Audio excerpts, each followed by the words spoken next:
The depiction of a shattered mirror is one that director Tetsuya Takahashi has used a number of times to characterize one of Xenogears' central themes. In addition to the quote featured on screen, the script book for the game is titled Thousands of Daggers, and the song used in the ending credits contains the same symbolism in both its name and content. Even the battle screen transition exhibits the same imagery. But what I find most interesting is that the time that I spent playing the game, in many ways, also felt like a fractured experience.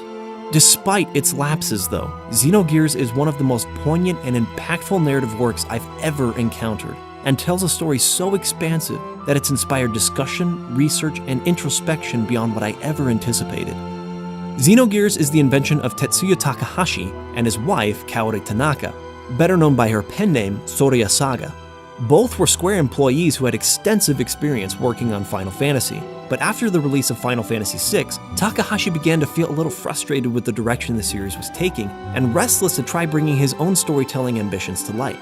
Hironobu Sakaguchi recalled his own feelings about this in an interview with Satoru Iwata, where he said, "They often ask me, is Final Fantasy all this company can let me create? I used to worry about that. One really clear memory I have is that no sooner had Taka-chan formed a separate team than his desk became completely covered in Gundam models and toy guns. It was then I realized he'd always wanted to work on this kind of thing." It's clear that Sakaguchi respected Takahashi immensely and considered him one of the most talented designers on his Final Fantasy team.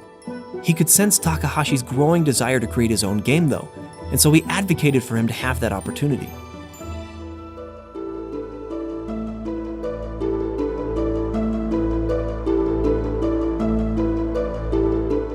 Originally, Xenogears began as a script proposal for Square executives to consider as they searched for ideas for Final Fantasy VII.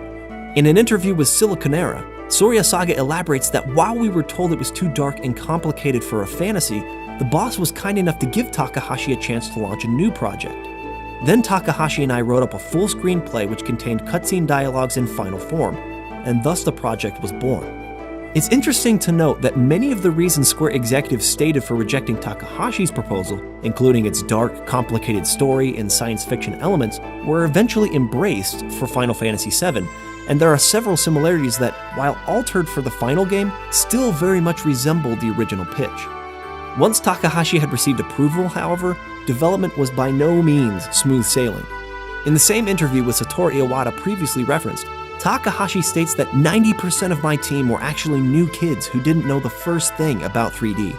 The most difficult thing was the psychological side, helping people adjust to the team, talking through their worries and concerns with them, and so on. It was then that I realized that Sakaguchi-san had been dealing with this kind of thing all along. In another interview, he recounts that with Xenogears, in the very beginning we started from the point of making a sequel to Chrono Trigger, but as various arguments from the publisher piled up, some practical difficulties came up. Thanks to Sakaguchi-san's great efforts on our behalf, we were allowed to make an original title. As the team was given the green light to move forward on an entirely new IP, codenamed Project Noah, Final Fantasy VII was already in production alongside it, and the budgetary difference became immediately apparent to Takahashi. I can imagine how frustrating it would have been for him, attempting to create something so visionary and ambitious with what I think we can safely assume was a much smaller allocation of funds. With an inexperienced team, limited capital, and an idea that was likely too expansive for its own good, it's no surprise that the team had a number of setbacks, which unfortunately is apparent in the final product.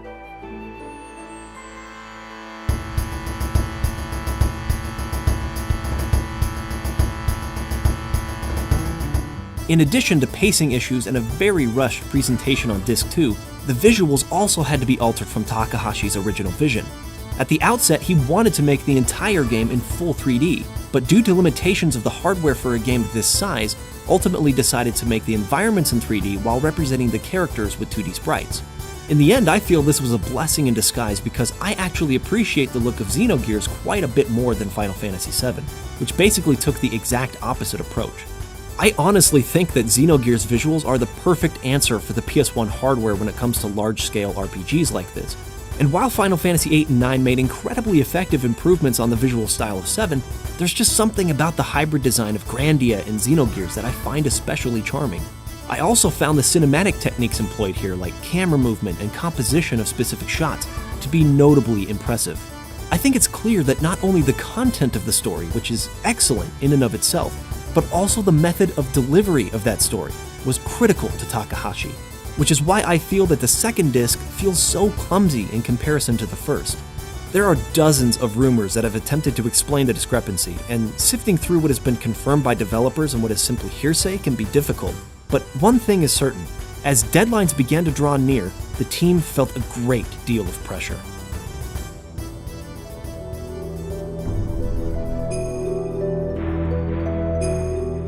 God, that was hell, described Yasuyuki Hone. I can tell you I'm not going to go through it again. How we ever finished it is still a mystery to me.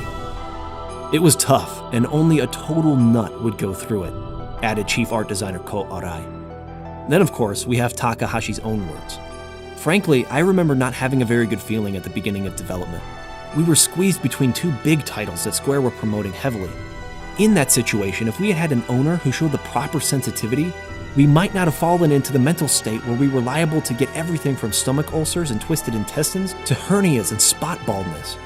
All that said, considering how it all ended up, while I honestly thought I might go bald, in the end I didn't lose any hair and my health wasn't ruined. With all of this in mind, it's understandable, but I certainly wouldn't say excusable that the game ended up as such an uneven production.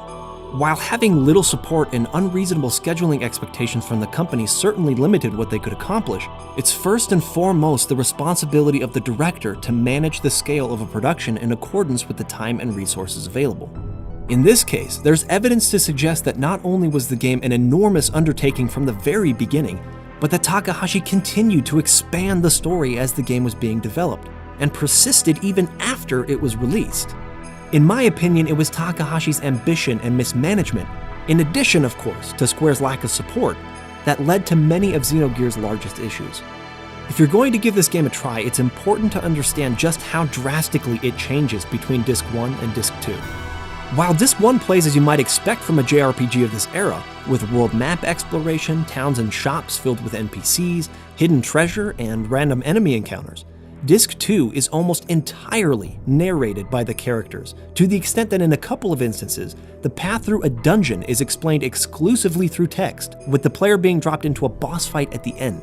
This is certain to turn some players off, which is understandable, but keep in mind that despite this strange shift in direction and total hijack of player control, I still genuinely and wholeheartedly recommend that you play this game. There are several reasons why I say this. The battle system is really cool, the art and visual presentation are outstanding, but the story and symbolism are what really set it apart.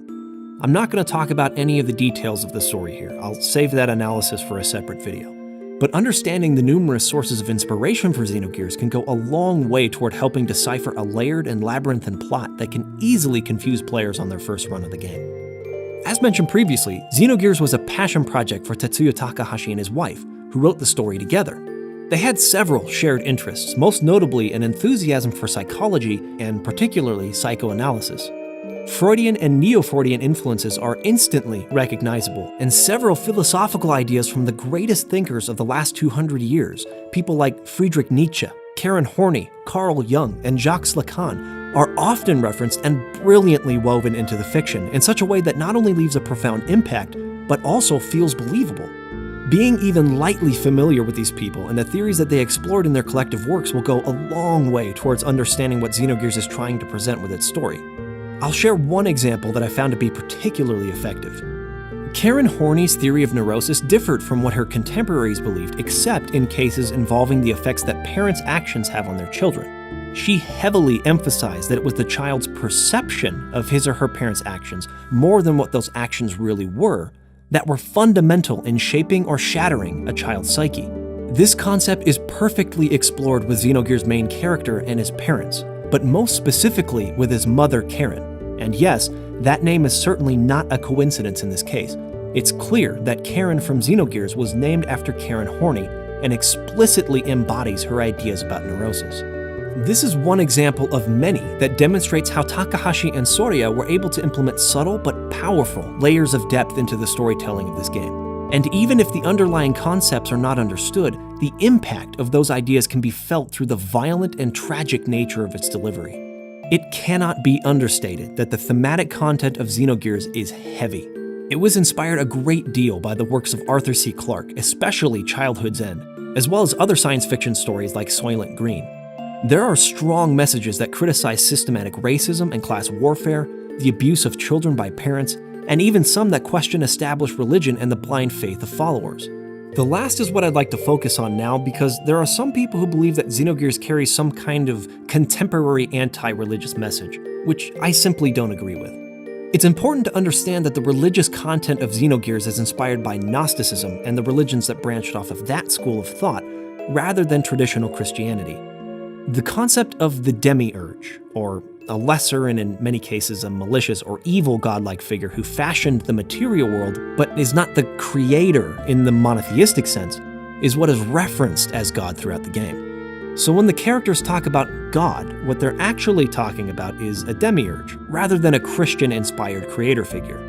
The potential confusion was actually a great sense of anxiety for Richard Honeywood, who was the sole translator for the project for a large majority of its development. It was because of the possible controversial backlash to these religious concepts in Western countries that all the other translators initially interested in the project quickly walked away.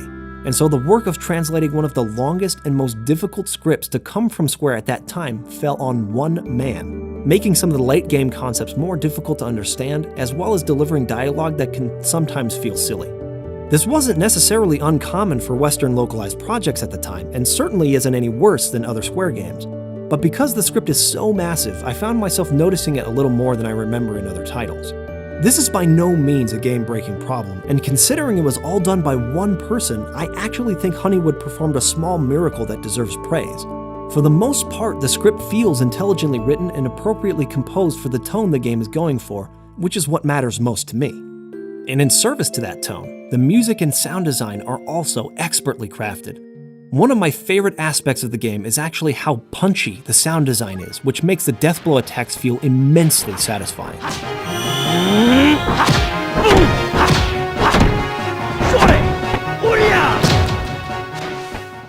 The music, though, is what some players I've spoken with consider to be the game's most impressive feature. While I agree it's wonderful, I must admit that I still think there's one glaring problem with the soundtrack. There just isn't enough music here for such a long game. For a comparison, the average playtime to complete Final Fantasy VII story is just under 40 hours, and the soundtrack for that game contains 85 tracks. Xenogears, on the other hand, takes 56 hours to complete the main story, yet only has 44 tracks. This means that a game with a story that is roughly 25 to 30% longer has half the number of songs to draw from, which unfortunately leads to a lot of repetition, something I found both fatiguing and sometimes immersion breaking. There are one or two instances where the reuse of a song is not only tiresome, but also just completely wrong for the context of the scene, in my opinion.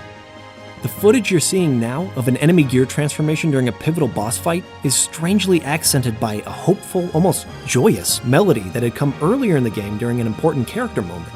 This is clearly not meant to be used as leitmotif, and is likely just a result of having no other music to draw from, but it's a great example of how quickly music can become associated with specific characters, themes, and moments of a story, and how misusing that theme later can do a lot to hurt the delivery of important narrative beats. This is of course no fault of the composers, but rather the event planners and the director, beckoning back to my criticism of how the game as a whole was mismanaged. Yasunori Mitsuda did a remarkable job with the time he was given, and even to the admission of Takahashi, really made the cohesion of the game's various parts possible. During a time when he felt that the game simply wasn't coming together the way he'd envisioned, Takahashi saw that once Mitsuda's music was in place, everything began to move closer to what he had been conceptualizing. Yasunori is one of the people who heavily supported me in Xenogears. Without his music, the game would have been a lot worse than our goal. My determination wouldn't have continued either. This soundtrack holds everything that enhanced me and this project. To that end, I definitely agree. When the music is used right, which, to be fair, is a majority of the time, especially early on, it's absolutely magnificent. It unifies and brings the game's messages into clearer focus, delivering the emotional impact that is both crucial and appropriate for the subject matter. It's the kind of music that has a long-lasting effect, that will stay with you throughout the day and cause you to think about the game even when you aren't playing it. To put it simply, it's effective, so much so that despite the fact that it can become repetitive, I still think it's one of the best soundtracks Mitsuda has ever produced. If nothing else, it certainly has more weight and maturity than the Chrono Trigger soundtrack, even if I like that soundtrack a little more overall. This did not come without repercussions, however. Just as was the case with Chrono Trigger, Mitsuda worked at the cost of his health on Xenogears. The developing took time, as I predicted, and I had the most difficult time. I anticipated it, of course, because I was trying to go beyond what I had done. I often thought, I can't do this anymore, followed by no, I can do this, I must, and advanced little by little every day. Creating something out of nothing requires the most power. I haven't done anything but composing, but I think the same could be applied to anything. I often wonder, why am I doing such a painful thing? During his time at Square, this was simply the way that Mitsuda operated. After Chrono Trigger, he worked on Radical Dreamers, Front Mission Gun Hazard, and Tobal No. 1 before Xenogears, and on each one of these projects he suffered significant health complications due to stress from overworking. While he told Square upon being hired that he considered this job a stepping stone to something greater, I'm sure that his desire to take better care of himself also played a part in why he decided to leave the company after finishing Xenogears. By the way, this should not be viewed as an expression of my love of music, because honestly I was making up for a lack of skill. In any case, I was clearly not allowing myself enough time between work to allow my body to recover. As a result, by the end of each project, I was invariably rushed to the hospital. Having suffered through those experiences, I now place a higher priority on maintaining good health. In particular, I take care of what I eat, and though I was once a heavy smoker, I've since given up the habit. He returned in a freelance position to compose Chrono Cross for Square, but since then he's not worked with them on a single project. He did, however, work with Takahashi again on the first episode of Xenosaga. While Xenogears is clearly focused first on story, the gameplay mechanics are actually quite unique and overall fairly satisfying. In terms of exploration, the world is designed in full 3D, and the player is given the freedom to pivot the camera while looking for hidden paths and treasure. For the most part, this works beautifully, but there were a number of times when I felt like I couldn't get a very good look at where I was and what was around me due to large objects high above the ground that obstructed my view. There are also a lot of areas that can be confusing to navigate because everything in the environment looks so similar. Hallways and doors and more hallways that are essentially carbon copies of each other can make getting through certain dungeons really arduous. But from a design and a world-building standpoint, these decisions actually make perfect sense. There are also some platforming elements that many players hate. I don't personally feel they're as bad as a lot of people make them out to be, but the controls certainly don't feel very tight. So I can understand why a lot of people struggled during these sections. The battle system is where the game certainly feels a bit more refined. The classic turn-based system of past RPGs from Square is accented with a button combo component that feels reminiscent of many 2D fighters from the early 90s, if not also a great deal simpler. In essence, while the command menu is basically the same as what you would expect from any other JRPG, the attack command doesn't just send the character into an automatic, generic melee animation. Rather, once selecting the attack command, the player then has a certain number of moves, represented by ability points, that can be performed depending on the character's level. At low levels, the character only gets 3 ability points per turn, which can be used by selecting either triangle, square, or X. Triangle is a weaker attack, but only uses 1 ability point, which in this example means it could be used 3 times per round. Square is slightly stronger, but has a lower chance of success and requires 2 ability points. X is the strongest attack of the 3, but has the lowest hit percentage and requires 3 ability points. This seems simple enough at first, but it actually goes a lot deeper than that, and most of it isn't fully explained within the game itself. Basically, the way the system works is that each time you perform one of these attacks, the game is keeping track behind the scenes and accumulating a hidden form of experience that goes into unlocking death blows. Death blows are powerful, visceral attacks that require specific combo inputs, but before you can perform a death blow, you have to unlock it. Unlocking death blows requires gaining experience from inputting specific combinations of the triangle, square, and X commands. For example, there are actually 4 different animations for the triangle attack. Here's what they look like performed in sequence. I'll refer to each one of these 4 triangle attacks as T1, T2, T3, and T4. The square attack has 2 animations, which I'll refer to as S1 and S2. X only has 1 animation, so that's pretty easy. What this leaves us with are 7 different experience pools, and each one of those needs to be focused on when unlocking death blows. Essentially, what you have to do is gain experience not only in T1, but also in T2, T3, and T4 to unlock certain death blows. You'll also need to gain experience in both S1 and S2 if you want to unlock others. So for instance, we'll take phase Kake Deathblow, which is executed by inputting triangle, square, triangle, and X. To unlock this Deathblow, you would need to obtain a set amount of experience in T1, S2, T3, and X. To unlock Suike, which is executed by inputting square, triangle, triangle, and X, you would need to accrue experience in S1, T2, T3, and X. None of this is explained in the game, which can lead to progress and learning new Deathblows feeling erratic or random. It's also important to understand that while you may have gathered all the experience you need to unlock your next Deathblow, there are still level requirements that will keep them sealed for low-level characters. Once you understand how this works though, unlocking Deathblows becomes a lot less tedious, and it's always a satisfying feeling to finally put a new Deathblow you've unlocked to use, because these moves are freaking awesome. Another really cool thing you can do is cancel your turn when it comes up, which actually takes all the AP from that turn and stores it for your next turn. By canceling for multiple turns in a row, you can build up a great deal of AP, then decide to unleash it all in one round by stringing multiple Deathblows together, which can be very useful against enemies that automatically counter Deathblow attacks. It's seriously so satisfying to unleash a bunch of your most powerful attacks all at once for ridiculous damage, especially against some of the game's toughest bosses. In addition to this though, you have the gear battles, which function a little differently from the standard ones. In the gears, you have a fuel gauge which is depleted as you use your triangle, square, and X commands, and Deathblows only become available as you unlock them on foot for each of your characters. On top of this, you have to build up your attack level in order to use the more powerful Deathblows in the gears. A lot of these smaller intricacies either aren't explained very well or simply aren't explained at all in the game. But with enough experimentation or a quick visit to game FAQs, it's not terribly difficult to understand and it's a lot of fun in practice. My favorite aspect of the battle system was the importance of equipment and accessories for the gears. There were certain fights where I got completely obliterated on my first attempt, but by paying attention to the types of attacks the boss used and equipping my gears accordingly, I found myself having a much easier time. There's also a lot of strategy in how the player chooses to upgrade the gears, with certain parts greatly increasing attack power but also providing a very low fuel gauge.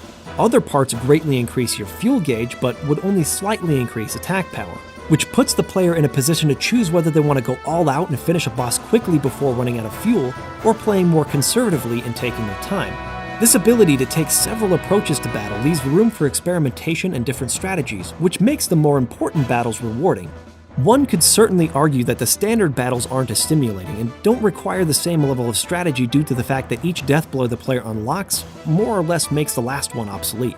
But there are a few of them that have elemental damage attached, which comes in handy against a small number of fights in the late game where elemental weaknesses can be exploited.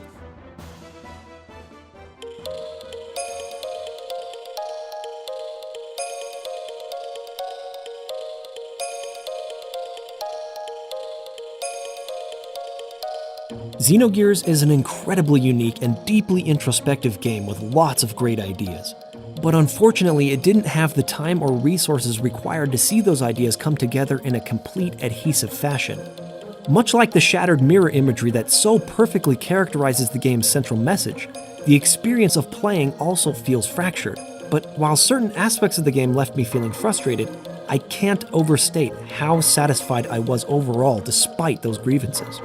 The delivery of the story, especially on Disc 2, feels clumsy and rushed, but the content of that story is so fascinating that I found myself willing to forgive it. There are enough of the battle mechanics left unexplained that it can make things a little confusing, but the ideas behind those mechanics were interesting enough to keep me engaged. The design of certain areas feels so samey that it can become easy to get lost, but being able to swing the camera opens up a lot of possibilities for exploration, and like I mentioned earlier, often these design choices made sense from a narrative standpoint. I've heard several players positing the theory that due to the game's themes, these miscues might have been intentional, and that the feeling of incompleteness actually makes the game more powerful and endearing, more human even than it would have been otherwise. I'll allow Tetsuya Takahashi to speak for himself on this. It's now 6 months since Xenogears was released. Looking back on it, there are things that appear rushed and, I must admit sheepishly, make me a little embarrassed.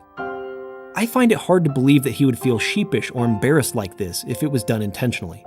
Additionally though, if the game had been given more time to deliver the story in a consistent way, Would its messages really have felt less impactful? Would a greater sense of completeness really diminish its humanity? I, for one, don't believe so, which is why I feel that this game, more than any other I've played, would benefit so much from being remade, this time being given the proper support and resources it deserves. However, whether a hypothetical remake is ever approached by Square, I must emphasize again that even in its original form, Xenogears is a wonderful game that I would recommend to anyone who is a fan of old-school JRPGs. Despite all of its imperfections, it left a profound impression on me, and like I said earlier, inspired research and discussion on a level that surprised me.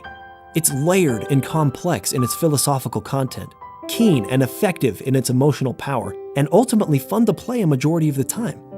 It has an endearing cast of characters, unforgettable set pieces and scenarios, and some genuinely effective twists. It's an experience that once it sets its hooks in you is difficult to walk away from, and it's one that I'll not easily forget.